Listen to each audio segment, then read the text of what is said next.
நம்முடைய கர்த்தராகிய இயேசு கிறிஸ்துவின் பரிசுத்த நாமத்திற்கு மகிமை உண்டாவதாக. உங்கள் யாவருக்கும் என்னுடைய அன்பின் வாழ்த்துக்கள்.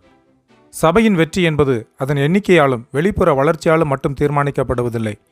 தேவனுடைய பார்வையில் உண்மையான வெற்றி என்பது வார்த்தைக்கு உண்மையாயிருப்பது, அன்பில் வளர்வது, ஊழியத்தில் நிலைத்திருப்பது மற்றும் சுவிசேஷத்தை உண்மையுடன் அறிவிப்பதும் ஆகும். தெசலோனிக்கே சபையின் வாழ்க்கை இன்றைய சபைகளுக்கு ஒரு சிறந்த முன்மாதிரியாக திகழ்கிறது. இது வாழ்க்கை பயணம் கிறிஸ்துவோடு. 1 கொரிந்தியர் 4 அதிகாரம் 2வது வசனம். மேலும் உக்கிரானக்காரன் உண்மையுள்ளவன் என்று காணப்படுவது அவனுக்கு அவசியமாம்.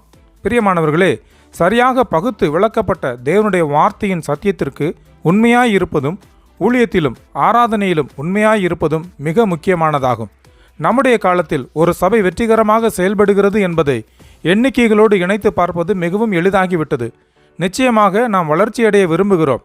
ஆனால் வெற்றிக்கான தேவனுடைய அளவுகோல் இதைவிட முற்றிலும் வேறுபட்டது. அதையே நம்முடைய அளவுகோலாக ஏற்றுக்கொள்ள வேண்டுமென பவுல் கூறுகிறார்.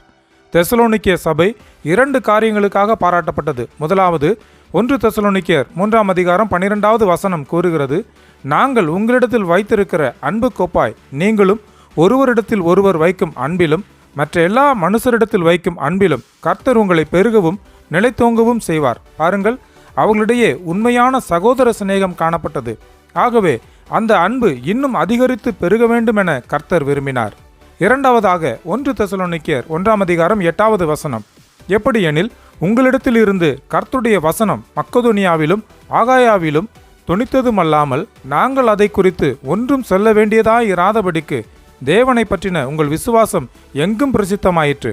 ஆம், அவர்கள் ரட்சிக்கப்படாத மக்களை அணுகி சுவிசேஷத்தை தொடர்ந்து நிலைத்தன்மையுடனும் உற்சாகத்துடனும் அறிவித்து வந்தார்கள். கவனியுங்கள், அதை குறித்து ஒன்றும் சொல்ல வேண்டியதாயிராதபடிக்கு தேவனை பற்றின உங்கள் விசுவாசம் எனவும் அழுத்தமாக கூறுகிறது.